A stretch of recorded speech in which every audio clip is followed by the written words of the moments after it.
Vamos então agora compartilhar a palavra do Senhor.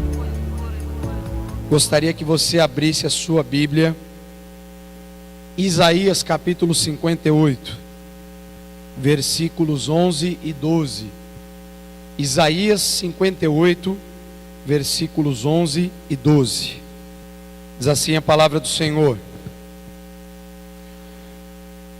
O Senhor o guiará constantemente, satisfará os seus desejos numa terra ressequida pelo sol e fortalecerá os seus ossos. Você será como um jardim bem regado, como uma fonte cujas águas nunca faltam.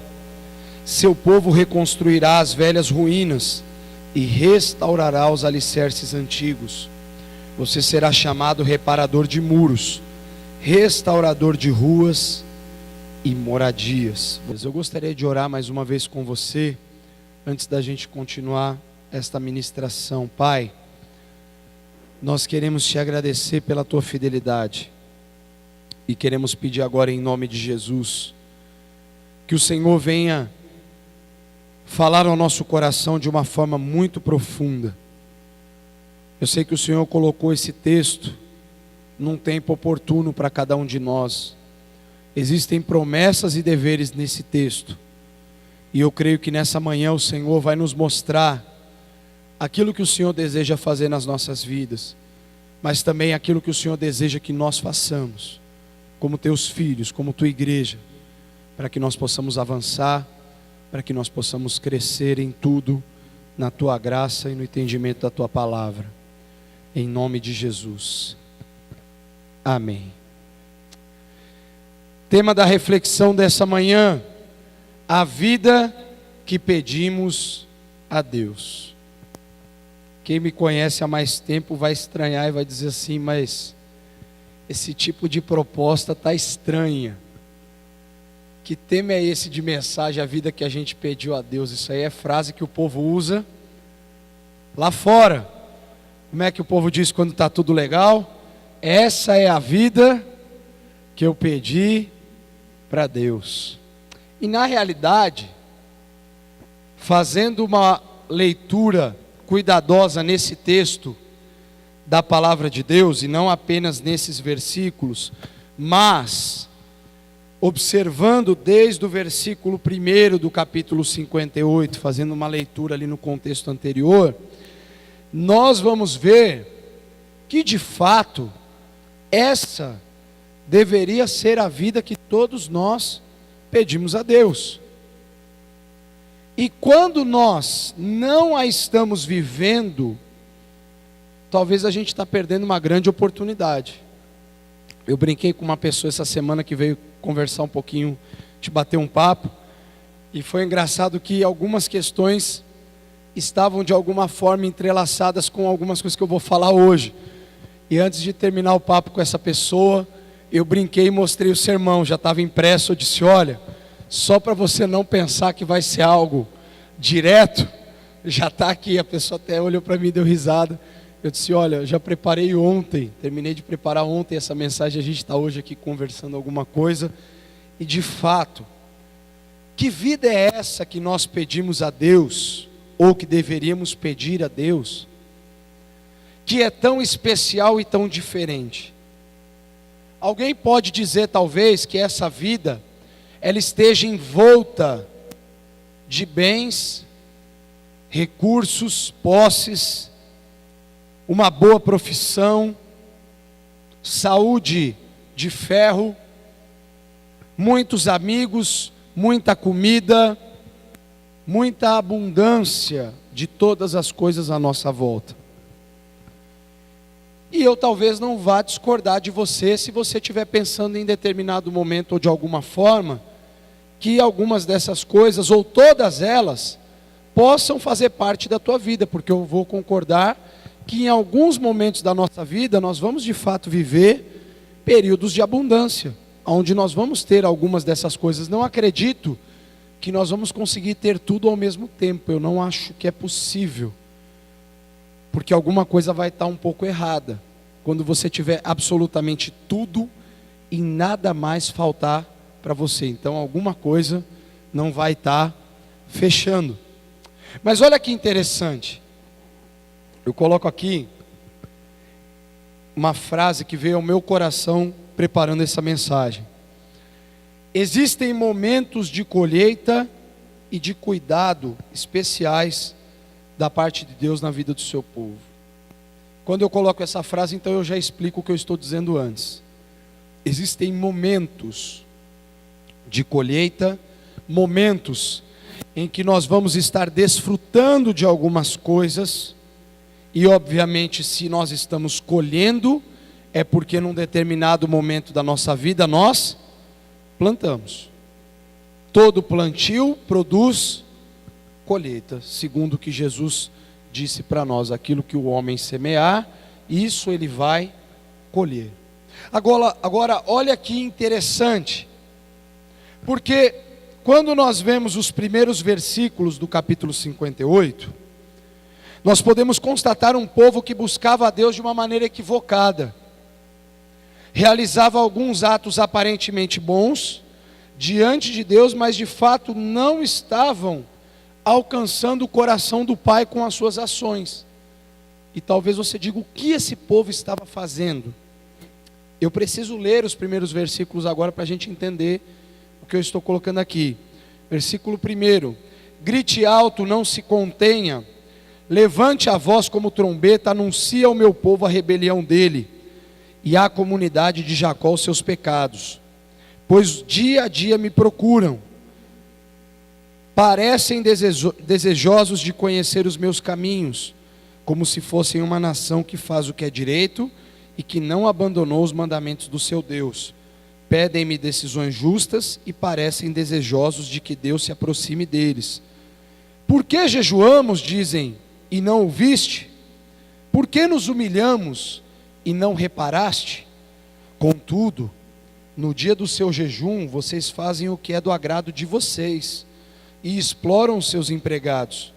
Seu jejum termina em discussão e rixa, em brigas e socos brutais. Vocês não podem jejuar como fazem hoje e esperar que a sua voz seja ouvida no alto. Será esse o jejum que escolhi? Que apenas um dia o homem se humilhe, incline a cabeça como um junco e se deite sobre o pano de saco e cinzas? É isso que vocês chamam jejum? Um dia aceitável ao Senhor? O jejum que desejo não é este: soltar as correntes da injustiça, desatar as cordas do jugo, pôr em liberdade os oprimidos e romper todo jugo? Não é partilhar sua comida com o faminto, abrigar o pobre desamparado, vestir o nu que você encontrou e não recusar ajuda ao próximo? Aí sim, a sua luz irromperá como a alvorada e prontamente surgirá a sua cura. A sua retidão irá diante de você e a glória do Senhor estará na sua retaguarda. Aí sim, você clamará ao Senhor e Ele responderá. Você gritará por socorro e Ele dirá: aqui estou. Se você eliminar do seu meio o jugo opressor, o dedo acusador e a falsidade do falar, se com renúncia própria você beneficiar os famintos e satisfizer o anseio dos aflitos, então a sua luz despontará nas trevas e a sua noite será como meio-dia. E agora eu vou ler então o texto base da mensagem e vocês vão entender a vida que nós pedimos a Deus. Quase seria uma pegadinha, mas não é. O Senhor o guiará constantemente, satisfará os desejos do seu os seus desejos numa terra ressequida pelo sol e fortalecerá os seus ossos. Você será como um jardim bem regado, como uma fonte cujas águas nunca faltam. Seu povo reconstruirá as velhas ruínas e restaurará os alicerces antigos. Você será chamado reparador de muros, restaurador de ruas e moradas. Percebe que quando você lê um texto fora do contexto, o pregador da teologia da prosperidade só ia pegar o 11 e o 12 aqui, para dar uma lambuzada no beiço da galera, e falar: é isso aí, essa é a vida que eu pedi para Deus. Jardim bem regado, cuidado, o que eu vou fazer vai prosperar, está tudo ótimo. Mas olha que coisa interessante. Existe uma proposta feita por Deus nos primeiros 10 versículos desse capítulo, para que de fato, meus irmãos, a gente venha realmente a viver tudo isso. Porque às vezes a gente pensa que o oposto é uma contenção de bênção. Então não, eu tenho que viver a teologia da miséria, eu não vou ter nada, eu vou ser sempre alguém que vai viver me arrastando. Não, olha, existem promessas extraordinárias da parte de Deus para o seu povo viver. Agora, obviamente, para que eu tenha condições de viver essas promessas, existem ações pessoais que precisam ser reais, práticas todos os dias, para que a gente possa, de fato, desfrutar dessas bênçãos.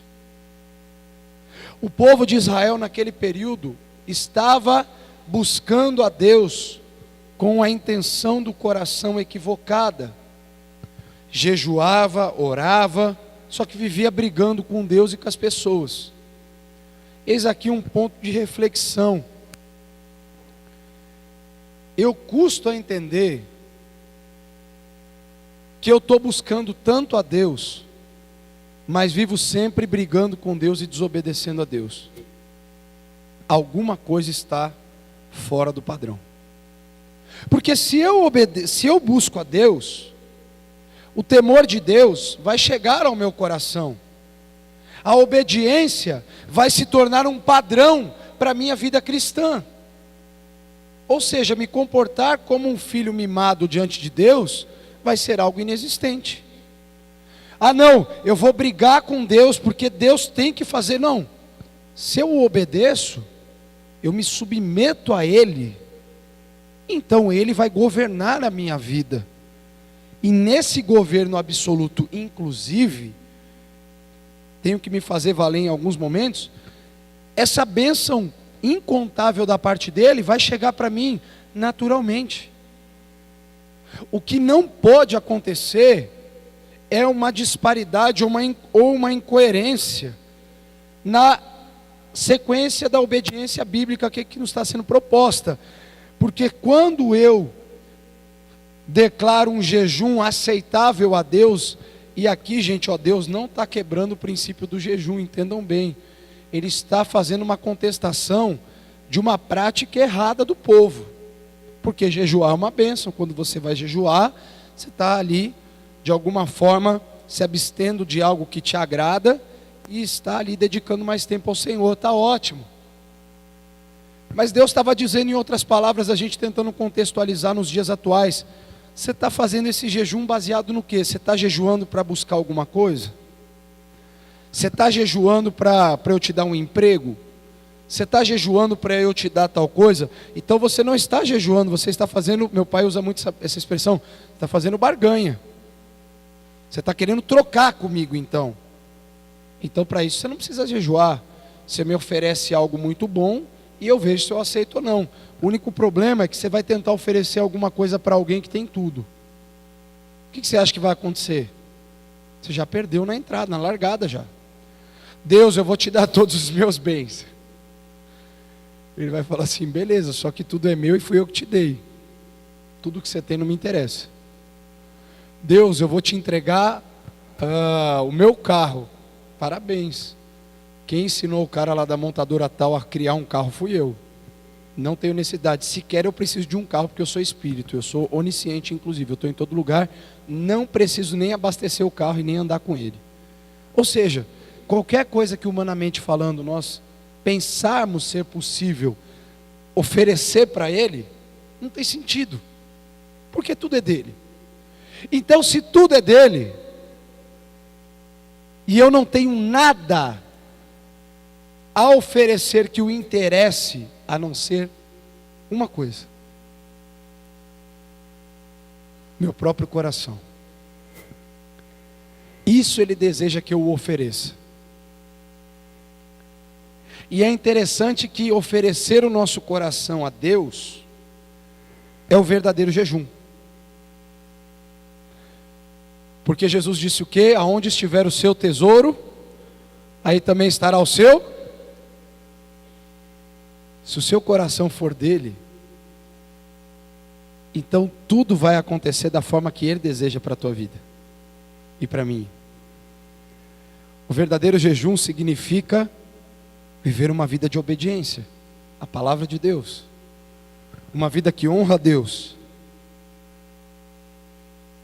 Por isso que Deus ele dá ali uma certa voadora na galera de leve. O profeta Isaías parece que dá uma tentada, ele tenta dar uma ajustada na conduta do povo, porque alguma coisa não estava batendo.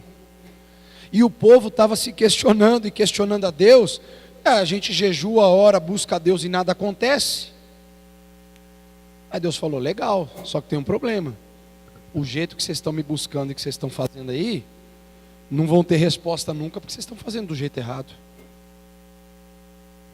E eu me arrisco a afirmar que muitas pessoas têm vivido talvez, e eu não estou falando só aqui da Pedra Viva, isso é uma coisa muito geral, têm vivido talvez um dos períodos de maior frustração com relação à fé e de inquietação e de querer entender tantas coisas, porque tem buscado de um jeito tão equivocado a Deus nos últimos anos, que aí ao não ver mudanças e respostas, tem começado a fazer as perguntas de Isaías 58. Por que a gente jejua e nada acontece? Ah, pastor, de onde você está tirando isso? Porque eu já cansei de ouvir isso, de crente dizer isso. Pastor, por que eu faço tal coisa e minha vida não muda? Por que acontece tal coisa e minha vida não muda? Como se o que nós vamos fazer necessariamente tivesse que obrigar a Deus a produzir uma mudança. E Deus não está obrigado a fazer absolutamente nada por conta das minhas ações. O que Ele vai fazer porque Ele nos ama.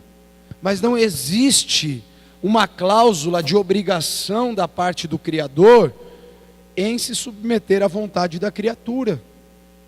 Nós precisamos simplesmente estar com o coração aberto para receber o que de fato Ele tem para nos oferecer. E aí eu escrevo aqui, se voltamos nossos corações ao reino de Deus, como ele está falando aqui a proposta do verdadeiro jejum, nada mais é do que manifestar o reino de Deus na face da terra.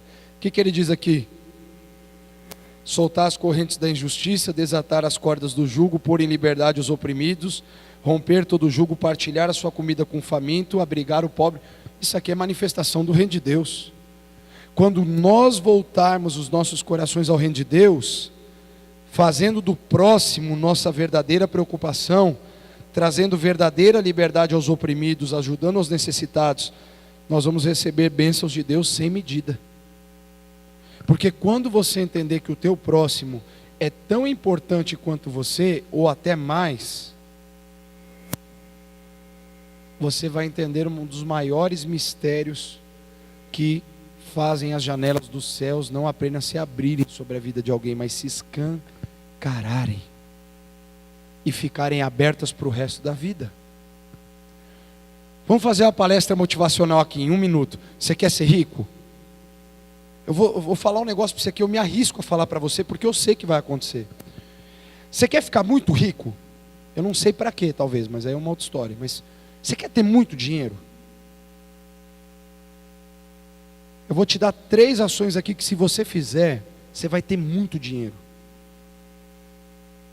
Seja dizimista, seja muito generoso nas suas ofertas, tanto missionárias quanto eventuais, e sempre procure ajudar o seu próximo, tornando a vida dele melhor ou até igual à sua. Se você fizer essas 3 coisas, nós vamos ter pessoas milionárias dentro da igreja. Ah, pastor, não é possível. Faça isso com o jejum certo aqui, obedecendo a palavra de Deus. Viva dessa maneira, você vai ser milionário. Eu vou dizer para vocês, eu não tenho essa pretensão, até porque o que vem para mim vai com tanta facilidade que dificilmente eu costumo ter alguma coisa no final do mês. Eu não me preocupo com essas coisas, nesse sentido de ter. Não me preocupo. O que Deus vai dando, a gente vai repartindo, vai gastando, gasta mesmo. E dinheiro foi feito para você administrar com sabedoria, obviamente, mas para você não viver apegado a ele. Agora, você quer ser rico? Você quer ter muita grana? Faz essas 3 coisas. Mas não é assim, porque aí normalmente a pessoa faz assim: pastor, mas peraí, eu fiz isso aí já essa semana, cadê que Deus não me tornou um cara rico? Estou dizendo para você o seguinte: construa a sua vida nesses fundamentos e veja daqui a alguns anos quem você vai se tornar. Só vai acontecer uma coisa, eu já vou te dar a resposta que talvez vai desanimar o desejo do teu coração imediato. Sabe o que vai acontecer lá na frente? Você vai ser tão abençoado, mas tão abençoado, e você vai começar a dar cada vez mais, que vai chegar uma hora que o desejo de se tornar rico já vai ter saído do teu coração. Porque você entendeu e aprendeu o segredo da generosidade. Aí para você ser próspero, vai ser suficiente. Mas tudo bem. Ainda assim essa fórmula funciona se você quiser ficar rico. E olha que eu nem escrevi um livro e fiz um best-seller e ganhei milhões. Aprenda a ficar rico. Aí o cara escreve na última página: faça igual eu, escreva um livro de autoajuda motivacional e venda 2 milhões de cópias e você fica milionário. Não vou fazer isso, estou te dando a dica aqui de graça. Mas você vai chegar no final da história e você vai ver que é tão bom servir a Deus e abençoar pessoas, que se tornar rico se tornou irrelevante. Mas pensa no tanto de coisa que você fez durante a tua vida e o legado que você deixou. Para mim isso é o que mais importa. Quem você foi durante a sua vida. Porque o que você está fazendo durante a sua vida está sendo registrado no livro da vida, está sendo registrado na eternidade, e isso é que vai fazer a diferença. Vou deixar aqui alguns pensamentos rapidinho com você agora, sobre a vida que nós pedimos a Deus. Em primeiro lugar, você quer viver uma vida que você pediu a Deus, aquela vida da hora, legal? Então caminhe com confiança, porque uma vida que você pede a Deus é uma vida que você vai caminhar com confiança nele. Pode ter paralisação, pode ter crise econômica, pode ter dificuldades, violência, injustiças, tudo que estiver acontecendo à nossa volta. Eu vou dizer uma coisa para você: se você caminhar com confiança em Deus, os teus passos vão ser firmes. E por que eu digo que é importante que você tenha passos firmes? Porque diante de um mundo tão inconstante, diante de uma sociedade que oscila tanto e que cada hora gosta de uma coisa, que cada hora quer uma coisa, que cada hora determina um grau de importância para uma determinada situação e tudo muda muito rápido, se você não tiver uma passada firme, você vai caminhar em passos de gelatina, ou seja, só vai viver afundando e nunca tendo nada de concreto construído na sua vida. O que o versículo 11, na primeira parte do versículo nos diz? O Senhor disse o quê? O que o profeta disse? Olha, se vocês viverem a vida que vocês pediram a Deus, eu estou parafraseando aqui, o Senhor o guiará constantemente. Eu faço aqui 2 paralelos. Primeiro, por que o cuidado de Deus é constante? Porque Jesus prometeu para a sua igreja que estaria conosco todos os dias até a consumação dos séculos. Essa é a primeira questão. O cuidado de Deus é constante porque Ele está constantemente ao nosso lado. Parece até uma coisa muito óbvia, muito simples, simplória, mas talvez seja uma das verdades mais importantes para nós guardarmos no nosso coração, porque nos momentos de maior angústia, de maior dificuldade, é muito importante nós sabermos que Deus está ao nosso lado e que Ele está cuidando de nós. Eu não vou pedir para você levantar sua mão para confirmar isso, mas quantas vezes na sua vida você passou por situações e que por algum momento você pensou que você estava sozinho, que Deus não estava ao seu lado, que Deus te abandonou, que Deus te deixou? A palavra de Deus, ela não diz isso. Deus pode até não aceitar a tua conduta e dizer: olha, você está escolhendo caminhar dessa forma, caminhe, mas isso não significa que algum dia Deus te abandonou. São 2 coisas diferentes. O amor de Deus não permite que Ele nos abandone, porque o próprio amor dEle, a essência dEle, decide nos amar incondicionalmente. O amor incondicional de Deus está além das minhas falhas e decisões erradas. Deus continua me amando, entendam bem, não significa que Ele vai aceitar a minha prática pecaminosa, são coisas totalmente distintas.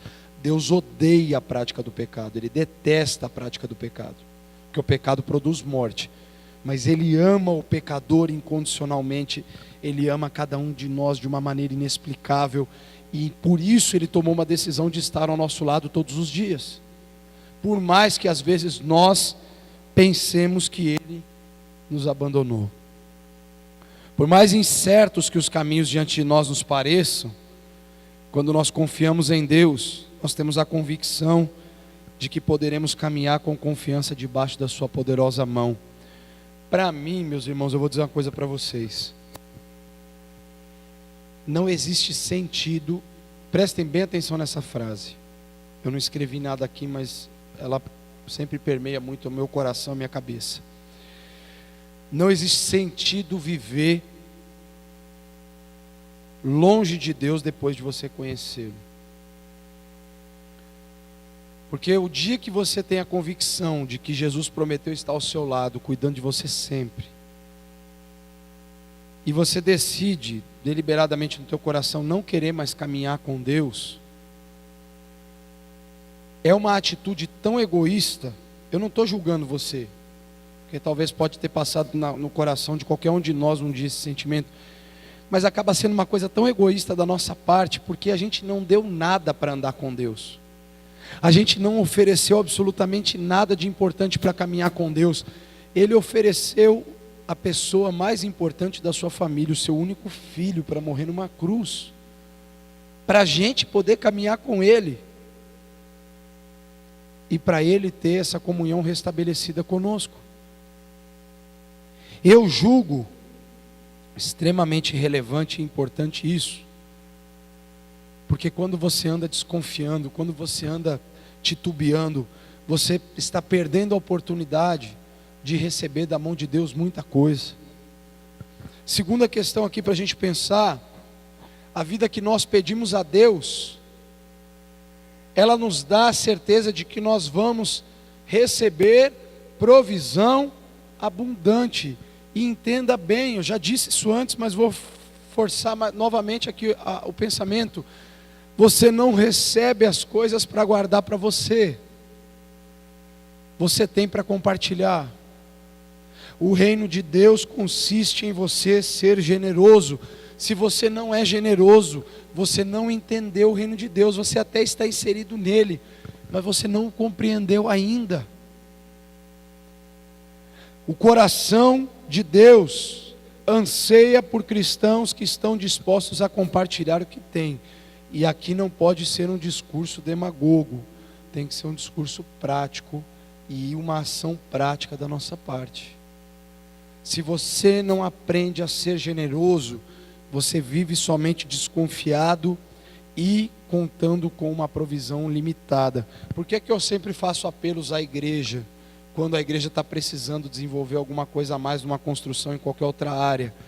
Porque eu sei que Deus conhece o coração do povo dele, e se o povo é generoso, o povo vai fazer além do que está sendo esperado. E eu não estou falando apenas de uma contribuição financeira, eu estou falando de você tornar a vida de alguém diferente. Olha que a gente já trabalhou durante esse ano um pouco esse assunto, mas você precisa buscar transformar a realidade de outra pessoa.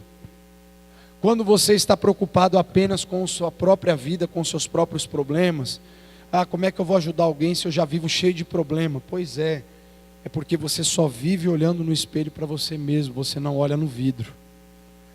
Você só olha no espelho, você não olha no vidro para enxergar os outros, para enxergar a necessidade alheia, que eu vou falar para vocês, é milhões de vezes maior do que a nossa. Hoje de manhã, fui pegar um bolo ali na padaria para o café da manhã. E de verdade, gente, era acho que era umas 7h10 da manhã, estava frio.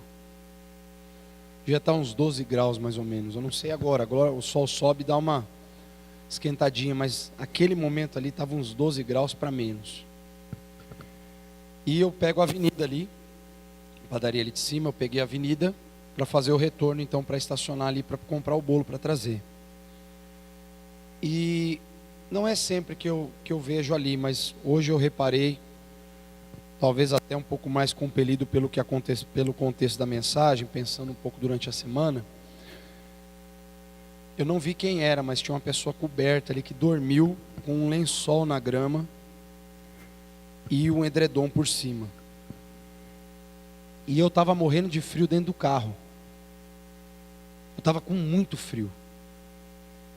Eu olhei aquela cena, eu entrei na padaria, peguei lá o que precisava, peguei dali um salgado e um café com leite para levar para a pessoa ali. E aí quando eu fui entregar para a pessoa, eu falei ali com ele um pouquinho, falei, olha, Deus abençoe aí, você vai esquentar um pouquinho aí tua manhã, tal, não sei o quê. E eu me ative ali a um determinado momento, porque eu sei que ele é conhecido, ele já fica ali. Aí eu reconheci quando ele tirou, porque ele fica no farol ali quase todo dia. E é um conflito de situações. Eu não estou dizendo que agora a gente vai mudar todo mundo, mas eu queria que a gente só pensasse. Será que Deus quer que ele fique mendigando no farol a vida inteira, aquela pessoa ali? Será que Deus quer que a gente tenha comida em casa e alguém passando fome? Será que Deus quer isso? Porque eu não consigo entender coerência da parte de Deus, se Ele quiser isso, me dando um monte de coisa e sobrando comida, e de repente eu vendo alguém ao meu lado passando fome. Pelo que eu leio na Bíblia, Ele não quer isso. Está muito longe de Deus querer. Ah, mas por que então Deus não faz? E Ele, na verdade, Ele quer fazer. E Ele quer fazer a partir da sua igreja. Porque é papel da igreja fazer isso. A igreja precisa olhar o necessitado e não ficar dando comida, entendam bem. Porque vai ter gente que não vai aceitar mudar de vida, são duas coisas distintas. Eu não faço um discurso assistencialista apenas, eu não acredito inclusive nesse processo. Para mim, você tem que ensinar a pessoa a crescer, você dá condições para que ela cresça e saia daquela situação de miséria. Eu fico pensando o seguinte, Deus não quer ninguém naquela situação. Se Ele quiser, aí é um problema dele. Mas a igreja precisa querer que aquela pessoa, pelo menos, tenha a chance de não querer mais estar ali. Porque às vezes aquela situação está sendo mais forte do que ela. Eu estou dando um exemplo, aconteceu hoje de manhã. Quantas pessoas que a gente vê, aí eu estou dando um exemplo extremo, né, para mexer com você. Agora e na tua família, quantas pessoas tem na tua família que vive uma situação miserável, e às vezes não é de dinheiro, e às vezes não é passando fome, mas de comportamento, de conduta de vida, de padrão de vida. E parece que a gente se acomoda em ver a pessoa daquele jeito lá e está tudo bem. Irmãos, não está bem não. Ah, mas o que nós vamos fazer para mudar? Nós temos que falar a verdade que liberta. Para aquele que está faminto, nós temos que dar o pão e dizer que Jesus deseja dar muito além do que aquele pão. Para aquele que está desamparado, a gente precisa mostrar que Jesus pode fazer muito além do que ele está pensando. Para aquele que está com comportamento desvirtuado, a gente precisa mostrar que aquele caminho dele está conduzindo aquela pessoa para o inferno. E que se ela não mudar de atitude, ela vai ser condenada eternamente. Mas que Jesus deseja salvá-la. Que a vontade de Deus é que ninguém se perca, mas que antes todos sejam salvos. É isso que o apóstolo Pedro escreve. Se a vontade de Deus é que todo mundo se salve, a vontade dele não quer dizer que todos vão decidir pela salvação, são coisas distintas. Mas olha, se Deus deseja que as pessoas sejam salvas, então eu não posso me contentar em ver alguém vivendo uma vida miserável e simplesmente me calar, e simplesmente ver o barco passar e dizer assim mesmo, eu devo oferecer, como normalmente a gente faz. Outro dia eu disse para uma pessoa daqui que fica aqui na frente, veio pedir dinheiro para beber. Eu falei, olha, você já sabe que dinheiro para beber eu não dou, e quando eu orei por você para dar um troço no celular para você parar de beber, você sabe o que aconteceu. Ele falou, ora aí pastor, eu quero ver. Outro dia ele foi tomar um negócio, quase morreu, e ele veio contar depois.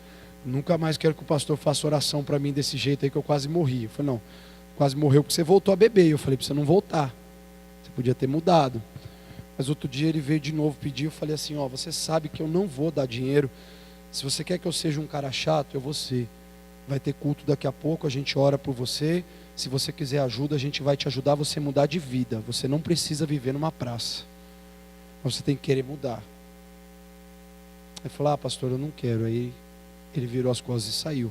Ok, ele não quer. Mas nós temos que continuar oferecendo para todo aquele que falar para nós, olha, eu quero mudar. Eu não estou dizendo, gente, que a gente vai revolucionar tudo. Mas será que não tem aí alguns pastores, missionários, obreiros de igreja, futuros líderes de igreja, no meio de pessoas que aos nossos olhos estão perdidas, que está ali, você não dá nada para ela? E pode ser uma pessoa que vai se tornar um pregador do evangelho depois? Como que a gente tem condição de fazer esse juízo de valor? A gente não tem. O que você e eu precisamos fazer? Nós temos que tentar. Falando a verdade, discipulando, até onde a pessoa quer ir também. Você não vive para ficar carregando os outros sem vontade. Você carrega enquanto a pessoa me diz, olha, me carrega por um tempo até eu me fortalecer, porque eu também quero carregar outras pessoas. Existem processos e aí a gente entende isso. Mas nós precisamos mudar. Olha o que a Bíblia diz, gente. A palavra de Deus não mente. Olha o que o Senhor fala. Satisfará os seus desejos numa terra ressequida pelo sol e fortalecerá os seus ossos. Imagina quem está no deserto, ouvir uma promessa que vai ter satisfeito os seus anseios. Mas eu só posso ter satisfeito os desejos do meu coração quando eu obedeço o que diz o Salmo 37. Agrada-te do Senhor e Ele satisfará os desejos do teu coração. Agrada-te. Faça-se alguém agradável diante do teu Deus. Tenha o teu coração disposto na presença dEle. Terceiro, viveremos com propósito. A caminhada ou a vida que a gente pediu a Deus nos ensina a viver uma vida com propósito. Sabe o que tem feito o povo de Deus se perder? Viver alheio. Vim uma vez por mês na igreja, duas, sei lá. De verdade, graças a Deus já desestressou meu coração com isso, estou de boa. Mas sabe o que está fazendo o povo viver desse jeito? Vive sem propósito. Qualquer atração é legal. Qualquer compromisso se torna relevante. Qualquer almoço, qualquer janta, qualquer aniversário, qualquer festa, qualquer sei lá o que mais, se torna mais relevante. E aí sabe o que acontece? Festa acaba, aniversário acaba, almoço acaba, jantar acaba, fome passa inclusive, porque é só você comer. Ontem eu matei a fome de 2 irmãos, antes mesmo deles jantarem, eu fiz um milagre.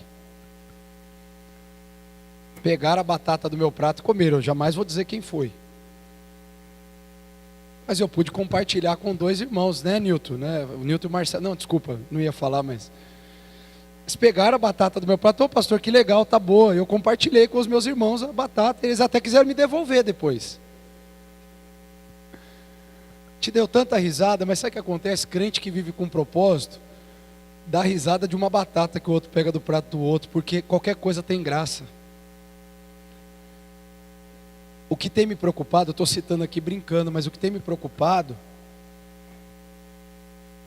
é que eu tenho visto muitos crentes vivendo uma vida sem graça, uma vida sem propósito, uma vida cheia de questionamentos, cheia de perguntas. Por que jejuamos? Porque ó, vocês veem como é que o negócio se entrelaça, o negócio é mais brabo do que a gente pensa. A gente parece que vive perguntando tanta coisa, a gente vive tão inquieto. Senhor, mas por que minha vida está desse jeito? E a gente tem que começar a rir do que não tem graça. Só porque na verdade nós já estamos na graça. A graça é suficiente. Ah, hoje tem pouco? Beleza. Hoje tem mais? Legal. Hoje eu estou doente? Paciência. Hoje eu estou bem fisicamente? Que bom. Hoje eu estou passando por uma luta, Senhor, me ajuda. A luta passou, Senhor, obrigado. Mas o crente que vive sem propósito, ele vive vazio, ele vive oco, pior do que o mundano. Vou explicar por quê, não é uma ofensa não. Existe uma razão de ser para essa afirmação minha. Vocês concordam comigo que o mundano não tem esperança? Quem vive sem Deus, não acredita em Deus, vive sem esperança, então o mundo que se exploda. Então a vida é injusta mesmo, está tudo ruim, está tudo errado. Pronto, é um direito da pessoa pensar assim, porque é nisso que ela acredita. Agora o problema não está com essa pessoa, porque ela ainda, na minha visão bíblica, cada um tem o direito de pensar como quiser, mas na minha visão bíblica, a pessoa que não anda com Deus, então ela não tem esperança de algo melhor e da eternidade. Então ela vive indignada com a própria vida. Agora, vamos pensar agora no problema que isso é para o crente. Porque para o crente a coisa estreita. Porque se o crente tem esperança do céu, o crente já teve uma experiência de perdão com Jesus, o crente já sentiu o coração pegar fogo, Jesus colocando a mão lá e transformando a sua vida e a sua conduta, e ainda assim você se inquieta com as situações que o mundo te proporciona, ao meu ver é uma incoerência e uma inconstância muito grande, é uma falta de propósito. Ou seja, eu vivo um vazio diante do Deus que gostaria de me preencher completamente. E Ele todos os dias querendo fazer transbordar a minha vida, e eu fico do lado de trás aqui assim. Está caindo na minha frente e eu continuo teimando aqui vazio, dizendo, por que não cai? Por que Deus não coloca a mão mais para frente? Aí eu ando para o lado, tomo uma outra decisão, por que Deus não segue a mão dele até mim para fazer as coisas? Por que Deus não me serve? E na verdade, eu digo que é uma inconstância, uma incoerência, porque o crente ele não pode pensar assim. O crente tem que pensar diferente, viver com propósito. O que Deus diz lá no versículo 11 ainda? Você será como um jardim bem regado, como uma fonte cujas águas não faltam. Ou nunca, melhor ainda dizendo. E aí o nunca aqui nos ajuda, porque ele está dizendo que é uma coisa permanente. Quem vive com propósito não fica inconstante, não fica oscilando. Quem vive com propósito vive firmado.